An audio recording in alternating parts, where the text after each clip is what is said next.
Lebih dahulu beliaunya ada Bapak Surokim ASS SOS SHMSI. Beliau adalah Dekan Visip Universitas Trunojoyo.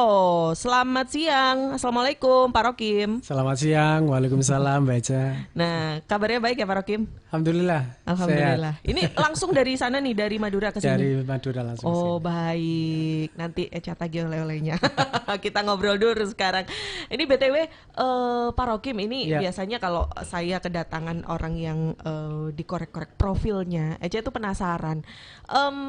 Menjadi dekan atau menjadi apa ya, aktif di FISIP, ini emang sudah cita-cita dari dulu atau kayak gimana? enggak. Oh, enggak justru. Dulu dulu gimana ceritanya sampai sekarang gitu. Maksudnya dulu mungkin Pak Rocky asli dari. Aslinya Lamongan. Oh, justru dari Lamongan. Terus gimana ini, Pak? Maksudnya dari awal kah dulu apakah orang tua selalu menekankan pentingnya sekolah atau gimana? Ya kalau mau dihitung secara ekonomi memang enggak mungkin waktu itu saya bisa Oh. kuliah ya. Jadi Mm-mm-mm. memang apa waktu itu hanya nekat aja ke Surabaya pokoknya jualan Oh, gitu. gitu. Itu umur Diajarin berapa kira-kira, Pak? selepas SMA. Oh, selepas SMA udah Heeh. nggak mikir apa-apa, yang penting jualan gitu Ya, niatnya. Waktu itu jualan apa? rujak manis. Oh, rujak manis. Tapi emang Iya. sempet jualan dulu. Iya dong. Kan di Oh, Surabaya mau mau nggak jualan terus gimana?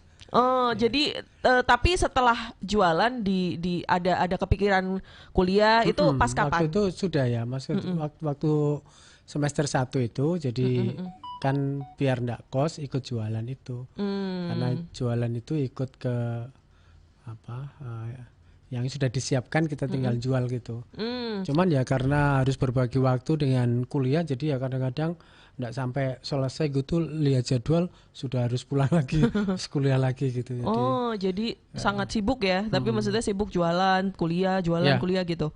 cuman Oh. satu semester aja sih waktu itu. Mm-mm, mm-mm. Terus setelah pas itu udah dapat beasiswa nggak jualan lagi. Oh, dapat beasiswa di situ. Nah, kalau boleh apa ya, sharing gitu ya, Pak Rokim. Dulu mengambil apa dan kenapa ngambil itu gitu, FISIP gitu kan. Konsentrasinya di mana? Lebih tepatnya jurusan apa dulu, Pak Iya waktu itu Rokim? zaman saya tahun 92 ya. Mm-mm, Itu kan lulus SMA. Terus mm-mm, waktu masih ada jatuh satu-satunya jalur untuk masuk perguruan tinggi kan waktu itu UMPTN oh, namanya. MBTN. Sekarang SNPTN itu. Mm-mm.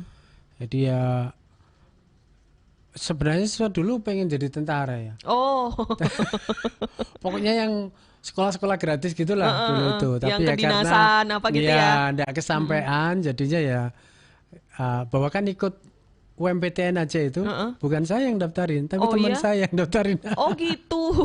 Katanya ayo ayo mas meramaikan aja gitu. Jadi Ah, memang sudah tidak ada niatan untuk kuliah yang bayar, mm-mm, mm-mm, maunya waktu itu pokoknya apa sekolah atau ngelanjutin yang tidak bayar, mm-mm, mm-mm, tapi nasibnya belum dapat di sana. Jadi ya mm-mm, akhirnya kemudian meramaikan judulnya itu menemani mm-mm, teman yang ikut UMPTN itu waktu mm-mm. itu. Jadi Niatnya meramaikan. meramaikan aja karena ya waktu itu ndak niat kuliah, maksudnya Mm-mm, karena mm-mm, mengetahui bahwa kondisi ekonomi ndak mungkin ya mm-mm, waktu itu. mm-mm, mm-mm. Jadi meramaikan tapi malah malah apa? Malah keterima gitu ya. Dulu sempet Iya, ini nggak, Pak Rogi, maksudnya udah meramaikan aja, keterima nggak keterima urusan belakangan. Terus maksudnya keterima pun juga nggak ada persiapan ya berarti. ya keterima pun juga biasa saja karena terus gimana ini nanti gimana ini. Kebayang sih, riweh bingungnya gitu Iya, kan. karena waktu itu SPP 180.000 itu sudah mahal zaman saya itu. Waktu itu 92 180.000 udah, wow, 180.000. tinggi sekali tuh. Iya. Dan apa berarti pas temannya ngedaftarin itu juga Pak Rokim nggak tahu tuh didaftarin ke FISIP gitu, belum ini, Tahu belum nge. sih, saya bilang carikanlah yang Yang enggak padat-padat jalurnya. udah milih yang nggak terlalu inilah ya, yang Kalau teman agak saya bisa itu sudah disambi. pasti dia sudah pengennya jurusan sastra Inggris gitu. Saya bilang, saya yang enggak padat-padat dulu aja gitu. Oh, nggak padat-padat dulu. Tapi pada kenyataannya Padat ternyata Padat atau juga, gimana? padat juga. Padat juga, baik. Ternyata nggak sesuai harapan, tapi nggak apa-apa deh ya. Tapi nggak ada yang di ini dong, Pak Rokim ya, disesali. Maksudnya bukan Nggak. disesali, tapi maksudnya Nggak. gini, wah tahu gitu aku daftar sendiri tapi milih jurusan ini atau jurusan itu gitu nggak ya? Enggak sih ya, menurut saya kok rasa-rasanya hidup ini sudah ada jalannya masing-masing ya tiap orang ya. Keinginan saya dulu ya sederhana aja ya, pengen jadi tantama atau pengen jadi bintara gitu aja. Tapi jadinya guru, jadinya dosen. Jadi saya baru tahu, oh ya yang Maha Kuasa ini memang mencarikan profesi yang disesuaikan dengan passion orangnya.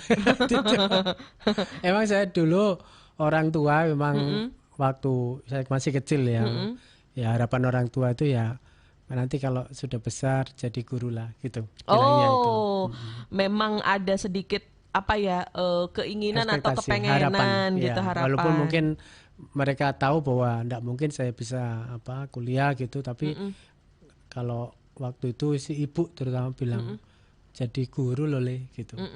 Ya, itu aja yang saya catat gitu. Terus saya harusnya kalau itu kan kuliahnya ke yang ngambil yang di ikip-ikip gitu ya zaman Iya, dulu saya ya. bener. Tapi akhirnya ya jalan lain. Kalau sudah kadung di universitas oh kan ada dosen itu. Oh, benar-benar. Ya akhirnya ngambil jalan itulah. Tapi juga serba telat itu. Serba saya telatnya? keterima jadi dosen itu umur 35. Oh. Pas. Jadi 35 PNS Mas. itu kalau umurnya 35 kan maksimal. Sudah itu kan tidak boleh daftar lagi. Oh, baik. Jadi saya tuh mau last minute betul.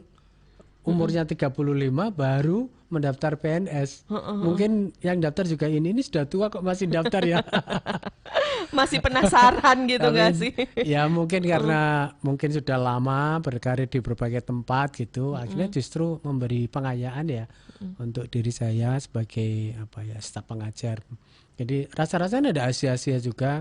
Mungkin 10 tahun berkarir di non pendidikan, tapi akhirnya juga kepake di dunia pendidikan. Oh, berarti sebelum di pendidikan memang pernah di non pendidikan juga, Ya, Pak Rokim. saya memang sejak mahasiswa itu kan aktifnya di dunia survei-survei begitu ya.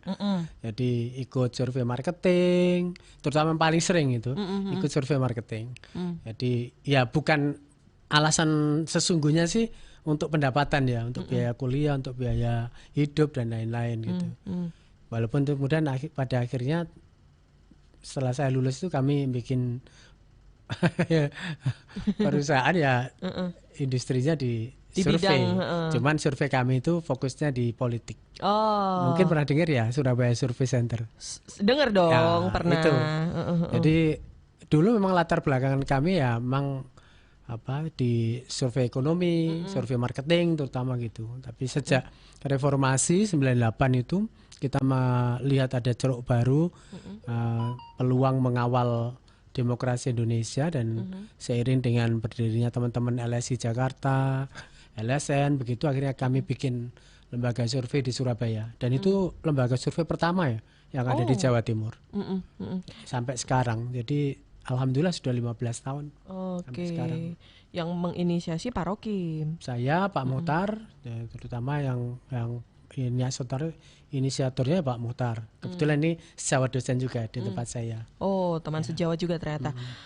Berarti kalau balik lagi ke kuliah-kuliah semester awal lah ya. Berarti belum ada kepikiran tuh jadi dosen tuh belum ada sama Nggak sekali. ada. Kalau saya kepikiran jadi dosen, saya mesti serius belajarnya waktu itu. Berarti nggak serius nih belajarnya. Jadi saya tuh tidak tahu ya kuliah mungkin itu waktu itu semangatnya, tapi saya kerasan di kampus tuh karena kan saya aktif banyak di organisasi intra maupun ekstra gitu ya. Cuman semangat untuk mendalami keilmuan waktu itu yang kurang waktu itu. Karena waktu itu pertimbangan saya pokoknya saya ingin bergiat, ikut kegiatan yang saya bisa menopang hidup. Jadi ceritanya cuma itu aja. Bagaimana saya bisa mendapatkan tambahan untuk pendapatan, untuk bisa bayar ini gitu. Tapi nggak sampai ini dong Pak Rokim, nggak sampai, mohon maaf ya, kan ada yang beberapa mahasiswa kadang itu saking aktifnya di dunia mungkin UKM, unit kegiatan mahasiswa dan lain sebagainya tuh kuliahnya jadi agak keteteran gitu. Saya pernah betul-betul menyesal itu ketika menerima IPK 2,6 6 kalau salah waktu itu. Semester 3 kalau tidak salah. Kaget betul. Saya kok C semua ini gimana ini? Saya Gak sadar ya. aktif di kampus, kuliah juga datang gitu. Tapi ya betul tadi, mungkin terlalu terlena ya di kegiatan-kegiatan gitu. Ya waktu itu sih memang saya kategorinya bukan anak cerdas ya, anak standar-standar saja ya. Cuman waktu itu sudah ada effort gitu. Cuman begitu dapat IPK 2,6 kaget betul. Waduh ini jauh sekali ini, bisa berbahaya hidup saya ini. Akhirnya kemudian ya enggak sih saya kurangi juga, cuman ya porsi untuk belajarnya ditambah lagi. Tapi ya begitu lulus ya mepet-mepet aja IPK-nya. Maksudnya enggak excellent banget gitu ya. Memang di atas 3 tapi mepet gitu. Dan karena alasan itu memang saya mikir enggak mungkin saya kalaupun mau berkarir kan jadi dosen waktu itu kan ada syarat IPK dan lain-lain gitu ya. Tapi ya enggak tahu, memang jalan Tuhan selalu ada bagi mereka-mereka yang sudah dikasih jalan. Akhirnya ya, alhamdulillah bisa. Waktu itu juga sempat down ya Pak Rokim sendiri ya, karena ngelihat waduh ini kok nilai juga pas-pasan sempat down juga ya. Iya betul. Dan tidak ada gambaran waktu itu. Kalau seandainya saya waktu itu kamu nanti jadi dosen ya suatu saat gitu. Saya serius belajarnya. Pasti di ngebutin, dipol-polin gitu ya. Sampai begadang-begadang dijabanin gitu kan. Mungkin dosen-dosen saya juga heran. Loh, kok jadi dosen akhirnya? Ada dulu mau kuliahnya. Nggak ada yang nggak mungkin. Tapi ini loh, mungkin dalam tanda petik seperti yang dibilang sama Pak Rokim tadi, agak-agak mengesampingkan kuliah, tapi ya tetap ada effortnya gitu. Tetap ada usahanya ya. Jadi saya waktu itu sih prinsipnya pokoknya jangan sampai di bawah 3. Karena menurut saya kan ilmu sosial waktu itu kalau ilmu eksakta kan 2,75 masih bisa ya mendaftar PNS atau apa gitu. Kalau ilmu sosial kan memang harus di atas 3. Jadi waktu itu ya memang kuliah bukan menjadi prioritas utama waktu itu, tapi jangan sampai IPK saya di bawah 3 gitu. Tapi ya karena memang bergiatnya tadi ya, terutama yang paling banyak menyita waktu itu kan menjadi surveyor ya. Betul. Saya waktu itu tergabung di salah satu perusahaan riset marketing. Jadi ya banyak usahanya ya waktunya yang juga tersedot ke sana gitu. Jadi tapi ini cuma untuk gambaran ya, mungkin ini yang dengar kan macam-macam ya Pak Rokim ya. Selain materi lah ya, boleh dibilang selain materi. Untungnya itu apa sih berkegiatan banyak di luar kampus, ikutan UKM, ikutan ini, ikutan itu. Yang dirasakan mungkin sekarang ini, oh iya ya ternyata begini loh. Ternyata kita aktif itu manfaatnya ini gitu loh. Itu tuh apa sih Pak Rokim? Mungkin hard skill kan dari kuliah ya. Tapi kan yang soft skill itu pengalaman. Jadi mungkin penguatan di soft skillnya, terutama semangat untuk pantang menyerah itu, yang saya banyak rasakan, apalagi sebagai surveyor waktu itu. Jadi surveillance itu luar biasa, daya tangguh itu juga luar biasa, dan itu yang saya dapatkan. Saya pernah survei di salah satu kawasan elit di Surabaya, seminggu tidak dapat responden sama sekali.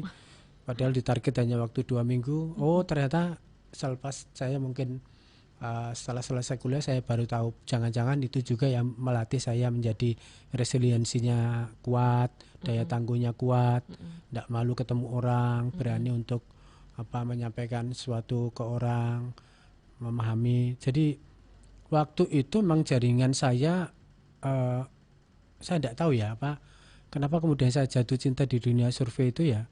Saya tiap ketemu orang itu saya kayak ketemu koneksi-koneksi baru gitu. Jadi banyak sekali dapat tawaran, ayo aktif di sini gitu.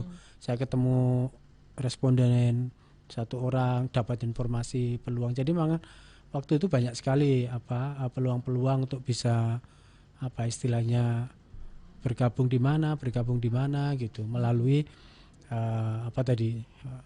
mencari responden, survei itu kan pasti ketemu orang. Betul. Begitu ketemu orang sudah ada trustnya kan, biasanya masih kuliah di mana kan kita ditanya begitu. Ayo dek ikut gabung di sini gitu. Jadi hal-hal begitu itu saya kira menambah soft skill ya untuk kita, terutama daya juang, daya tangguh, kejujuran termasuk. Yaitu yang kemudian saya dapatkan dari aktivitas-aktivitas non kampus itu. Kalau yang di kampus sih biasa-biasa saja karena ya tidak terlalu istimewa saya waktu jadi mahasiswa. Ternyata banyak ya. Tapi kalau soal daya juang mungkin super istimewa. Oh. Maksudnya daya tangisnya itu tinggi. Ya, tapi kalau bidang akademiknya standar aja gitu. Digencet gimana pun masih wah kuat gitu ya. Ya. Bahkan saya pernah mungkin asma saya itu bukan bawaan, tapi karena memang tingkat stresnya tinggi dan lain-lain itu. Jadi ya karena memang tekanan, terutama tekanan ekonomi tadi itu. Karena saya waktu kerja saja, saya kerja pertama itu penghasilan baru 300 saya ingat saya. Tapi saya berani muliakan adik saya di ITS waktu itu dengan SPP 900.000. Keren. Mang saya ini, saya tidak mungkin bisa ninggalin apa-apa di saudara-saudara ini. Jadi juga nanti warisan juga tidak ada, udah kuliah semuanya saja. Nanti kita urus belakangan. Dilalah adik itu juga keterimanya bukan di jalur reguler, keterimanya di jalur waktu itu yang mandiri. Iya, jadi SPP waktu itu masih 200 atau 250, adik saya sudah 900.000. Tiap bayar SPP, saya mesti dapat dan saya mesti bisa. Giliran adik itu sudah selesai kuliahnya, biasanya saya dapat proyek atau dapat apa untuk bayar SPP. Begitu adik saya tidak kuliah, tidak dapat. Itu rezekinya. Emang udah ditakar ya? Iya, ya makanya saya selalu bilang ya ke family ya banyaklah ya paman-paman, om, tante gitu saya bilang. Untuk urusan sekolah jangan pernah takut. Allah sudah menyediakan jalannya. Yang penting kita, kamu sekolah di mana? Sukamu apa? Passionnya di mana? Lakukan. Urusan harga, urusan biaya, Allah sudah ngasih rezeki sendiri kepada yang bersangkutan. Mungkin melalui siapa gitu. Nah, ini dan mungkin sudah saya buktikan itu. Nah, ini mungkin sharing juga ya Pak Rokim sama yang mungkin pendengar di luar sana yang masih kepikiran kalau misalnya pengen sekolah tapi kepentok sama biaya. Itu takut pada bayang-bayangnya sendiri. Sebenarnya. Sebenarnya kalau kita masuk aja, ya ada ceritanya itu. Orang DO karena biaya itu menurut saya tidak ada. Mesti nanti dikasih jalannya. Tapi tidak tahu ya, memang itu kan tidak bisa didefinisikan. Betul. Tapi selalu bisa, selalu ada. Apakah itu dari beasiswa, apakah itu dari pendapatan lain atau lainnya. Jadi kita tuh hanya takut karena bayang-bayang, nanti jangan-jangan begini, padahal enggak. Masuk aja kalau memang yakin bisa dapat jalannya. Apalagi kalau ya kuliah tuh kalau ngambil 18 SKS, 19 SKS kan enteng sekali. Tidak terlalu berat ya. Kecuali yang di atas 22 SKS atau 24 memang harus super. Tapi kalau ngambil standar-standar saja 18 SKS banyak waktu luang untuk bisa join di project apa di pekerjaan apa, sebagai surveyor atau sebagai marketing, banyak sekali zaman saya, apalagi sekarang yang eranya sudah digital. Betul. Jadi selalu saya sampaikan jangan takut pada bayang-bayang sendiri, karena cara vertikal dan struktural paling mudah untuk merubah nasib itu ya melalui jalan pendidikan. Kalau temannya kuliah, nanti relasinya juga kuliah. Ya kan? Tapi kalau temannya hanya SMA, ya relasinya ya teman-teman SMA. Karena kita tidak tahu kita sukses itu karena faktor siapa. Karena kita kan punya teman banyak ini. Dan semisal saya waktu daftar jadi dosen itu kan saya tidak tahu juga informasinya, tapi dikasih tahu oleh teman, ini ada pendaftaran gitu. Jadi coba kalau saya tidak punya teman kuliah, kan juga tidak ada yang menginformasikan itu. Betul. Jadi pergaulan peer group itu kan akan menentukan ketinggian pendidikan itu. Jadi kalau kita hanya mentok mikirnya saya hanya mampu sekolah SMA, ya sudah teman-temanmu SMA aja. Rata-rata teman SMA kan ya bekerja gitu. Tapi kalau mau nekat kuliah kan teman-temannya rata-rata manajer atau apa gitu kan sudah meningkat lagi. Mungkin nanti juga segera meningkat lagi. Jadi saya pikir memang cara terbaik di Republik ini, di negeri ini untuk bisa mengubah nasib dengan lebih progresif itu ya melalui jalan pendidikan. Dan jangan pernah takut untuk menempuh pendidikan tinggi, karena kalau kita terlalu takut pada bayang-bayang biaya dan lain-lain, sama halnya kita tidak punya modal tadi itu, modal nekat tadi itu. Gitu. Kalau terlalu takut malah enggak kalau bahasa Perancisnya gak endang-endang dijalani gitu. Betul. Ya. Malah Iya. semakin takut malah batal gitu takutnya, Dan Pak. banyak sekali saya punya banyak tetangga yang orang tuanya cukup juga tidak berani muliakan anaknya kan. Gara-gara ketakutan-ketakutan sendiri. Ya waktu itu bayangin saya itu. Sementara seperti saya, bapak ibu saya tidak bisa baca, nggak bisa tulis, nggak bisa nulis gitu. Kemudian mungkin karena saya juga ada dorongan ke arah situ, ya cuman bilang nanti gimana ya bayarnya nak, gitu aja gitu. Tapi ya ternyata kan akhirnya ada saja gitu jalan untuk ke sana. Jadi mungkin saya kira mindset ini juga yang perlu disampaikan ke publik. Rasa-rasanya kok tidak ada ya pendidikan itu akan menyengsarakan atau Menyulitkan. Iya, menyulitkan orang gitu. Jadi yang rata-rata terjadi itu justru karena takut pada bayang-bayangnya sendiri, seolah-olah memang wah berat begitu gitu. Padahal kalau mau dijalani banyak juga sih cerita-cerita di tempat lain orang yang justru struggle-nya tinggi, justru menambah soft skill mereka untuk punya kemampuan lebih gitu. Betul Dan banget. itu saya pikir sebagai ujian tangisan itu kan perlu. Kalau orang sudah ujian tangisannya sudah banyak, biasanya tangguh orangnya. Kalau tangguh, tidak akan mudah menyerah kan begitu. Tangguh, harus tangguh ya. Tangguh, itu kata kunci menurut saya di samping passion, saya kira tangguh itu penting. Karena kita itu tidak tahu ya, kita akan sukses itu pada langkah keberapa. Memang ada orang yang langkah pertama langsung sukses, tapi kan jarang sekali gitu. Bahkan, 1 banding berapa Pak? Iya, ya. Makanya kan biasanya orang baru langkah ke-5, langkah ke-10 baru menemukan passion dan jalan sukses. Maksudnya, oh saya kayaknya karir di sini nih lebih pas sesuai dengan passion saya gitu. Tapi kan itu jalan ke berapa? Tapi kalau memang ada orang sih yang sekali jalan langsung dapat gitu, ada linear begitu. Tapi yang belok-belok gini nanti pada langkah ke-10 baru dapat juga banyak. Dan saya kira itu kata kuncinya apa? Ya tangguh. Kalau tidak punya ketangguhan, tidak punya daya juang, tidak mungkin. Artinya apa? Kena masalah, jatuh gitu, terus bangkit lagi, tuh bisa sukses lagi. Jauh akan lebih indah daripada yang langsung sukses gitu. Jadi ternyata jatuh itu ternyata penting juga baca. Untuk diceritakan ya. Enggak, artinya biar orang tuh nggak berpikiran instan gitu loh Pak. Maksudnya kan kalau sekali nyoba aja langsung sukses ya kan mikirnya wah instan tuh gitu kan. Jadi harus ada proses, gitu. Tapi ya itu kembali ke karakter tadi ya. Saya kira orang kalau sudah karakternya tangguh, karakternya jujur, karakternya terpercaya, saya kira kok di mana tempat dia pasti akan dapat posisi. Yang justru sering terjadi itu banyak orang pintar, tapi dia tidak jujur. Oh, itu banyak orang pintar tapi suka bohong. Nah, memang itu tidak confirm dengan perkembangan situasi saat ini. Memang trusted, kepercayaan, kejujuran. Jadi saya jadi ingat hasil survei Stanley ya tentang keberhasilan faktor 100 faktor keberhasilan orang sukses sekarang ini 1 sampai 10 itu karakter, Mbak. Oh, karakter jadi, yang seperti apa ini? Kompetensi, kapasitas, pengalaman itu nomor sekian. Saya ingin sekedar bocorin aja. Jadi nomor 1 itu jujur. Justru nomor itu ya. 2 semangat, daya juang. Nomor 3 dukungan pasangan. Jadi 1 sampai 10 ini semua berkaitan dengan karakter. Alumni sekolah favorit urutan 23. IQ nomor 22. Bahkan lulusan terbaik. Nomor 32. Wow. Bayangin. Bukannya itu tidak penting, penting menurut saya. Tapi ini sekaligus juga mengkonfirmasi kepada kita sekalian betapa pentingnya kita punya karakter.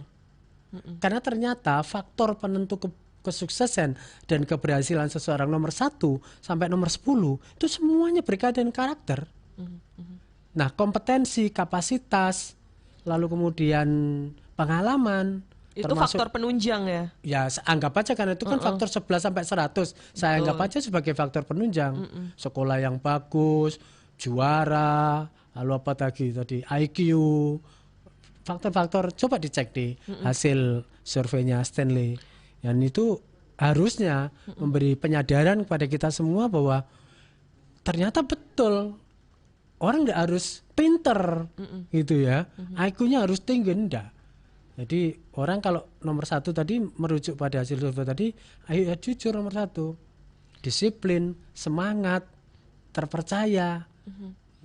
Jadi faktor-faktor karakter itu yang kemudian harusnya lembaga pendidikan juga bisa mengadopsi gitu. Untuk apa kemudian orangnya pinter tapi culas, untuk apa orangnya pinter tapi nakal. Ya saya kira tidak relevan dengan kebutuhan masyarakat kekinian gitu. Betul, Dan itu yang kemudian ingin saya sampaikan kepada semuanya bahwa betul bahwa semua orang sejatinya terlahir cerdas. Memang ada cerdas sosial, ada cerdas IQ, ada cerdas rohani, macam-macam kan yang kita kenal sebagai konsep multi kecerdasan itu. Dan ternyata di sana soft skill memegang peran. Kalau kemudian nanti kapasitas, kompetensi, literasi di kampus dapat, tetap harus ada penguatan karakter tadi itu. Jadi kita tidak membutuhkan sebenarnya orang-orang pintar yang culas, orang-orang pintar yang senangnya merusak, tapi kita kan butuhnya orang-orang dengan karakter baik gitu. Yang berintegritas lah ya. Ya, cocok. Sebenarnya kan problem kita di negeri ini itu gitu. Betul. Orang-orang yang korupsi itu kan rata-rata juga orang pintar-pintar semua. Setuju. Tapi yang nihil dari mereka ya kira ya itu. Integritas itu. Wah, PR nih Pak. Kok sampai situ-situ tadi ya cerita apa-apa. kita. Maksudnya kan sebagai pengingat aja gitu kan, karena di era-era sekarang ini yang katanya 5.0 dan lain sebagainya, karakter-karakter positif tadi itu banyak yang agak-agak, saya nggak bilang hilang ya Pak, tapi beberapa ada yang luntur gitu loh. Betul. Kan miris gitu. Padahal itu yang sebenarnya dibutuhkan. Namanya fenomena instant society syndrome. Wah, apalagi tuh? Fenomena masyarakat ingin serba cepat, walaupun harus menghalalkan segala cara. Nah, ini yang mungkin penting ya kita literasikan kepada teman-teman milenial, khususnya generasi muda, bahwa prosesnya juga penting. Jangan berharap sesuatu itu instan, to get what gitu. Itu ingin cepat kaya, korupsi, ingin nilai baik, ngerpek, atau mungkin ingin naik promosi jabatan lalu kemudian menghantam temannya. Nah, saya kira fenomena-fenomena seperti itu sudah seharusnya kita istilahnya kita literasikan, bahwa janganlah kita menjadi masyarakat dengan instan tadi ya. Jadi kita butuh proses juga yang butuh waktu gitu, bahwa kalau pengen jadi kaya ya jadilah bisnismen yang jujur tadi itu gitu ya, yang terpercaya tadi itu. Kalau pengen jadi orang pintar ya belajar yang sungguh-sungguh gitu ya, yang memang tidak menggunakan cara-cara tidak baik gitu. Atau mungkin kalau pengen promosi jabatan ya gunakanlah cara-cara yang sehat, karena memang instant society syndrome ini yang menurut saya menjadi PR di negeri ini. Semua orang termasuk mungkin yang memanfaatkan ya KKN itu rata-rata kan semuanya kena sindrom instan itu. Nggak ada daya juang tapi pengennya langsung langsung dapat gitu. Nah, saya kira hal-hal seperti itu menjadi penting ya bagi kita semua. Makanya saya bilang ini, pengalaman untuk menangis dalam kehidupan ini penting. Untuk menangis. Karena orang itu dengan cara menangis itu dia bisa tangguh.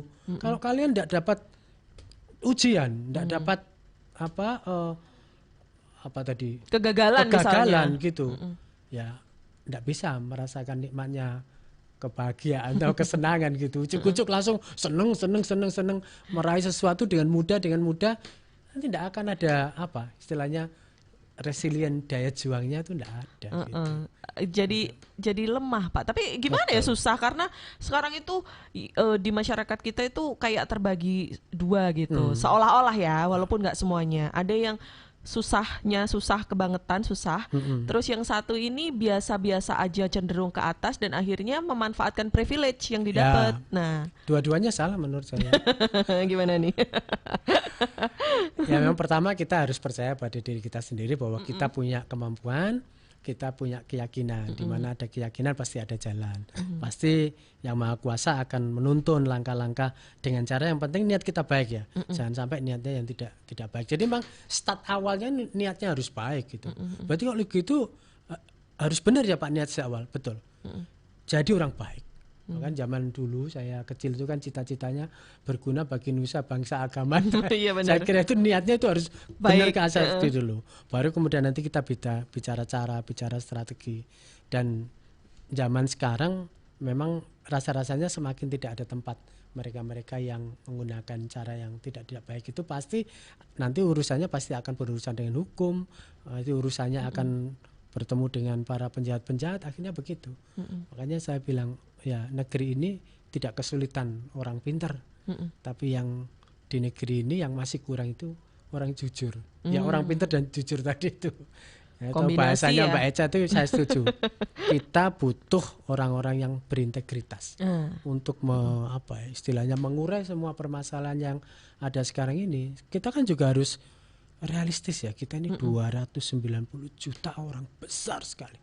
Potensi yang luar biasa. Betul. Tapi kenapa masih begini-begini saja? Kita masih dikategorikan negara berkembang. Kita masih indeks-indeks hampir semua indeks itu kita masih berada di bawah gitu ya. Saya kira mungkin ya perlu reformasi tadi itu termasuk ya saya bilang reformasi akhlak itu. Reformasi moral juga ya. Betul itu. Mungkin kompetensi banyak yang bisa, kapasitas banyak yang bisa. Tapi yang moral, etik gitu tuh kayak disepelekan gitu. Padahal menurut saya itulah kuatnya karakter sebuah bangsa gitu. Dan kita kalau lihat pelajaran-pelajaran dari negara-negara Skandinavia itu kan yang pertama kita bisa rasakan sekolah kita nih mulai SD itu kan sudah calistung ya. Betul. Tapi coba perhatikan di Skandinavia atau di Jepang, nomor satu yang dilatih apa? Karakternya. Benar, Respect ke moral dan orang, sebagainya. bagaimana antri, bagaimana bertanggung jawab terhadap dirinya sendiri, mencuci piringnya, mencuci gelasnya, menata, merapikan. Jadi saya kira kita emang mendambakan ya negeri ini punya pendidikan karakter yang makanya saya bilang gimana nih reformasi pendidikan nasional nomor satu yang harus diberi tekanan adalah pendidikan karakter. Boleh. Nanti kita lanjutkan. Ada yang bergabung bersama kami terlebih dahulu, Pak Rokim kita sapa. Selamat siang.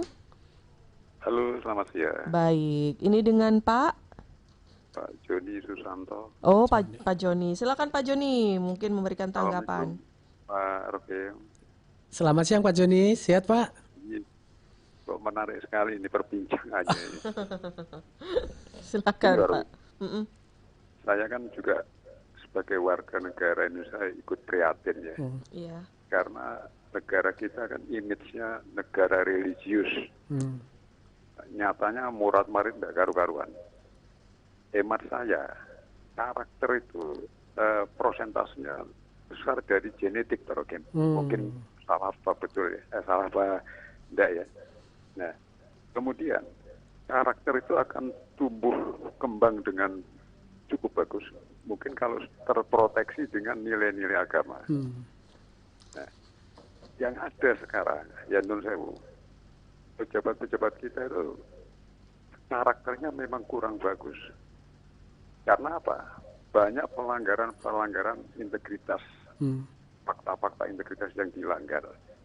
Ini karena karakter kurang bagus, nilai-nilai agama juga tidak memproteksi dirinya hanya sebagai formalitas. Ya ini harapan kita Pak Rokim.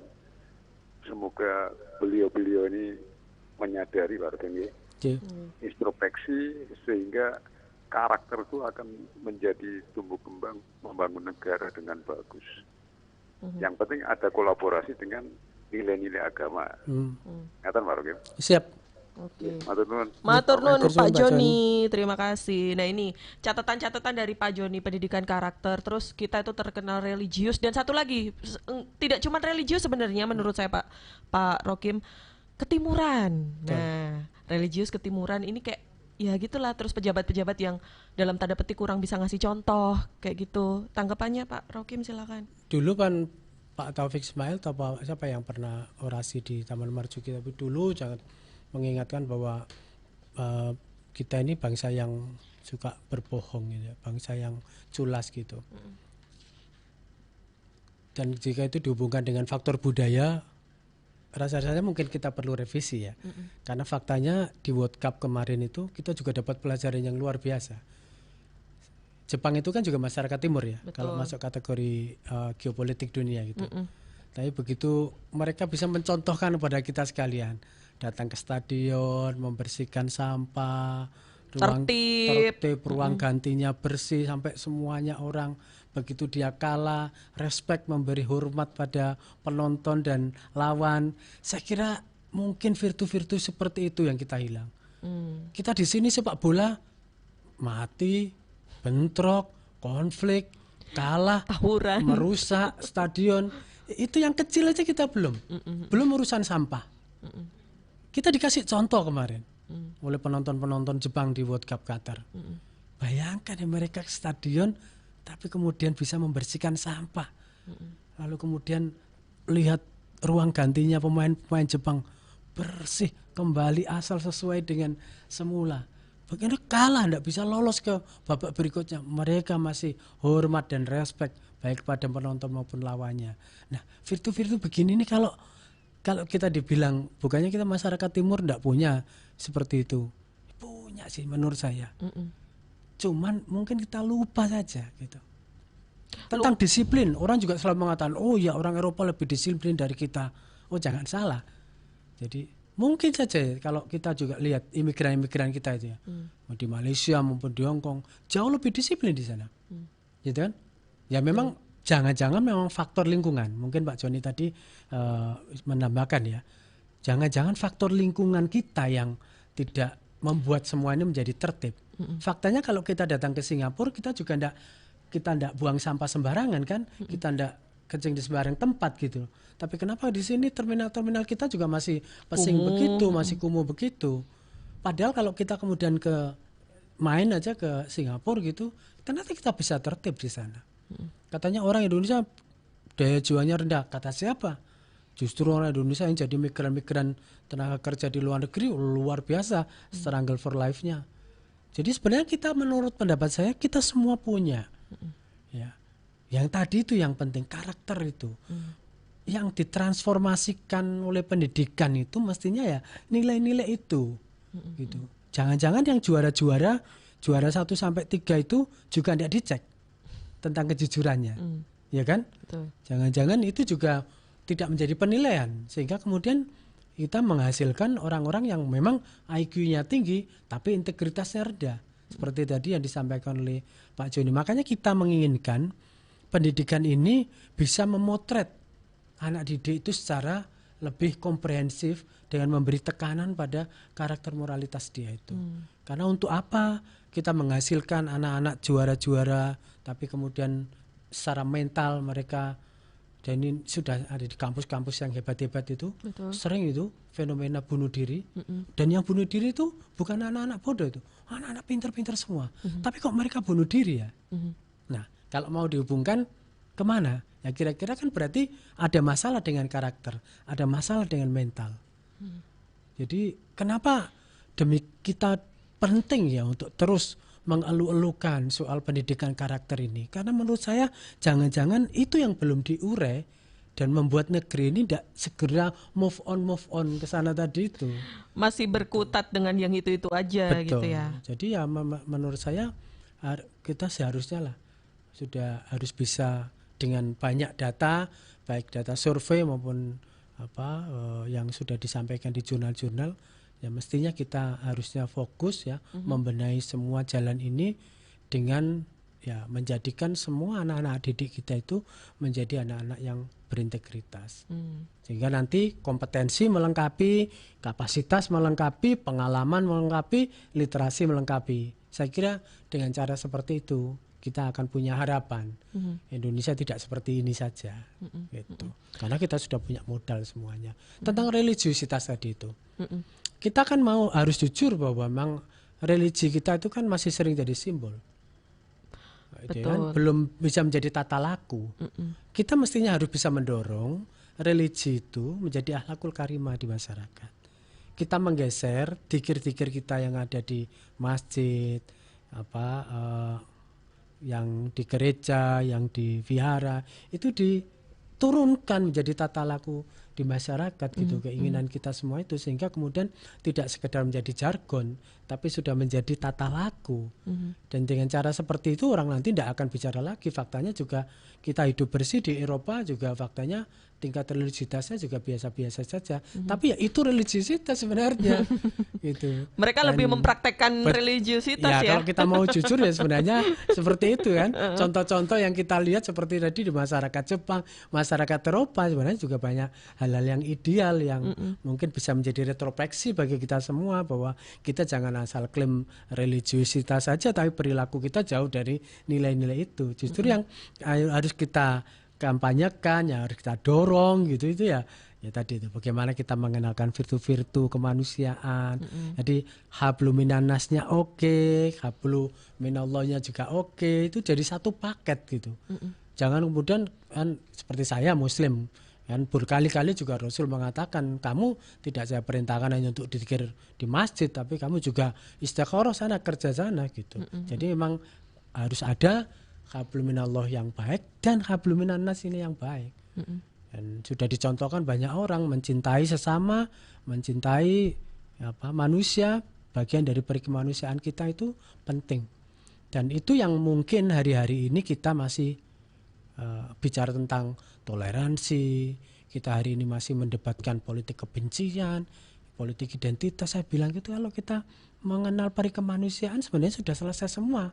Untuk apa berkonflik untuk urusan begitu gitu, karena sudah selesai harusnya negeri ini dengan usia yang sedemikian lama itu harusnya sudah beres ya urusan-urusan seperti itu. Sudah saatnya move on untuk usah fokus di kompetensi dan kapasitas itu gitu. Tapi kita masih hari-hari ini juga masih rame tentang politik kebencian, politik konfliktual gitu. Makanya selalu saya katakan ada perbedaan yang signifikan antara mamalia dan insania, robania kan begitu.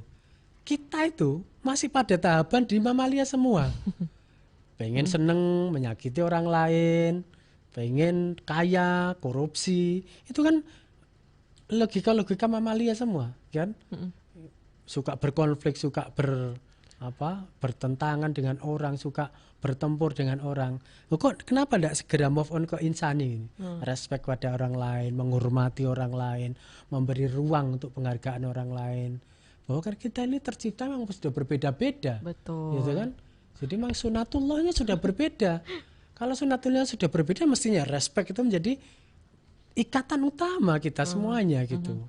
Dan kalau kita bisa sampai menjadikan itu sebagai jalan ibadah kepada Tuhan Yang Maha Kuasa masing-masing, saya kira luar biasa. Jadi kita punya ini Mbak Eca, punya agenda gitu, bagaimana mendorong supaya logika-logika mamalia kita itu kita dorong menjadi logika insania. Amin, semoga ya. Ini gak kerasa loh Pak Rokim, pengen ngobrol banyak, tapi gak apa-apa, nanti dijadwal lagi ya. Untuk kita bisa mungkin bertemu di lain kesempatan, ngobrolin hal-hal yang lain begitu ya Pak Rokim. Terima kasih Pak Rokim, tapi sebelum berpisah mungkin ini pesan-pesan untuk semuanya yang lagi mendengarkan, untuk selalu boleh dibilang struggle, survive dan lain sebagainya, silakan. Percayalah bahwa karakter baik itu akan membuka jalan-jalan kebaikan yang lainnya. Tidak pernah rugi orang yang menjadi orang baik. Ya. Jadi jangan pernah istilahnya punya terbersit sedikit pun menjadi jahat, karena ya kejahatan pasti akan terbuka tabirnya.